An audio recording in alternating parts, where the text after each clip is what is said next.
In Settlers of Catan, players play as groups of settlers exploiting the island of Catan. Whichever player scores 10 points first is the winner of the game. There are several ways to accumulate points.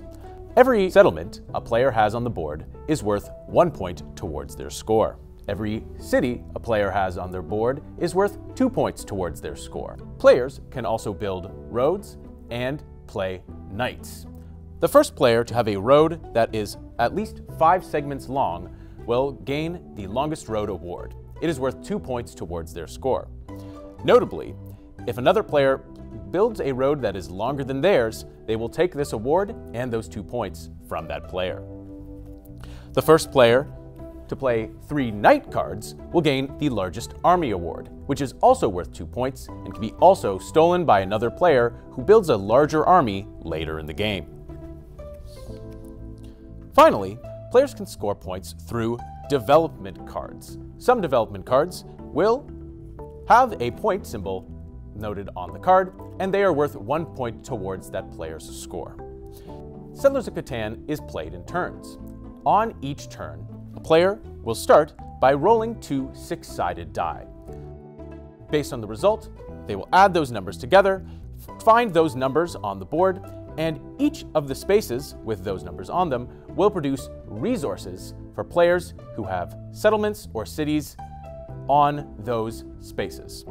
For example, if I rolled a 3 on the first turn of the game, we would find the 2 tiles with 3s marked on them and determine which players would get resources based on the colors of those spaces. In Catan, there are 5 different resources players can use: wood, clay, grain, stone, and sheep. Each resource has a color which corresponds to spaces on the board which produce those resources. In our example, I rolled a 3. There is a 3 on a dark green space, which represents wood, and a gray space, which represents stone. On the dark green space, white has a single settlement, so white would receive 1 wood. On the gray space, both blue and orange have 1 settlement. They would both receive 1 stone. Then, a player whose turn it is can use the resources that they have in their hand in order to build more things on the board. There are 4 different things that you can build in Catan. Players can build roads by spending 1 wood and 1 clay. Each road a player places on the board must be connected to another road they already have in play. During the setup of the game, each player will place 2 settlements on the board, as well as 2 roads, each protruding from one of those settlements. If I build another road, as the orange player, I will place that road on the edge of one of the spaces on the board, connected to a road I already have in play. I'll place my road here. When you spend resources, just put them back in the general supply. Players can also build settlements. A settlement costs 1 wood, 1 clay, 1 sheep, and 1 grain. Each settlement a player plays onto the board must be at least 2 spaces away from every other settlement on the board. For example, I would not be allowed to play a settlement here. Each settlement must be placed on the corner of one of the tiles on the board and must be connected to a settlement they already have in play by roads. So, since I've already built a road over here, I could build a settlement over here. It's on the corner of a space. It is at least 2, edges away from each other settlement in play, and it's connected to my old settlement by roads. Placing more settlements on the board gives me more points and also allows me to accumulate resources faster when players roll the numbers on the tiles that it is next to. A player can build a city by paying 3 stone and 2 grain.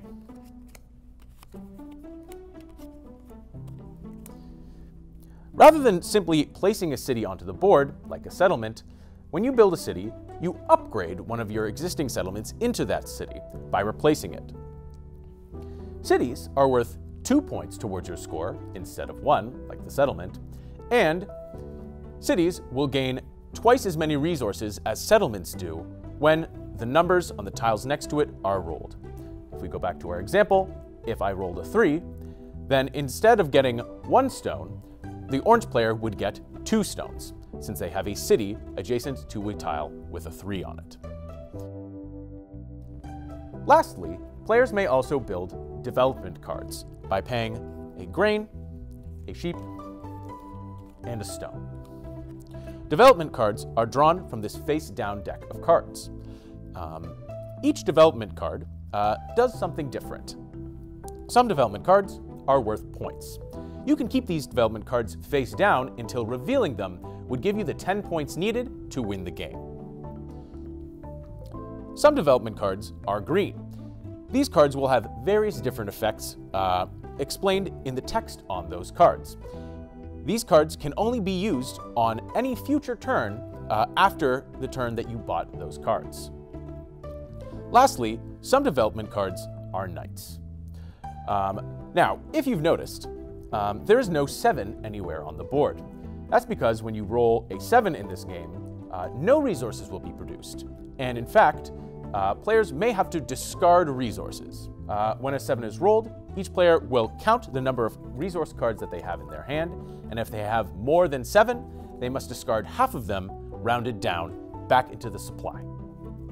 After each player has done this, the player who rolled the 7 must move the robber. This pawn represents the robber.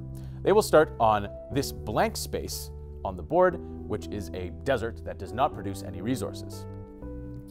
The player who rolls the 7 must move the robber to a different tile somewhere on the board. This will have 2 effects. First, the player who moved the robber may steal 1 random resource from a player who has a settlement or city on the edge of that space. If I move the robber here, I could steal 1 resource at random from the red player or from the white player just by taking a card from their hand without looking at it. Also, as long as the robber is sitting on a space, then that space is blocked.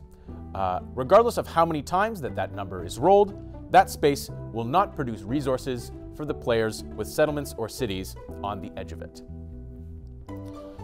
If a player plays a knight development card, they must move the robber from the space that is on to another space and steal 1 random resource from a player with a settlement or city on the edge of that space, similar to as if they had just rolled a 7. Additionally, during their turn, a player may trade with other players to accrue the resources they need in order to build roads, settlements, cities, and development cards. Players may also trade with the bank, albeit at a very poor rate.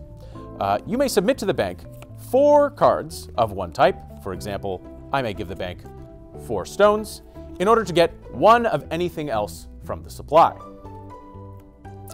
If a player has a settlement or city along one of these ports on the edge of the board, then they may trade with the bank at a more favorable rate. If I have a settlement on this 3-to-1 port, then I can give the bank just 3 of the same thing in order to get 1 of anything else. And if I have a settlement or city on a 2-to-1 port, I can give the bank 2 of the pictured resource in order to get 1 of anything else. In this case, I could give the bank 2 clay in order to get 1 of any other resource, but the rate I trade the other resources to the bank will be unaffected.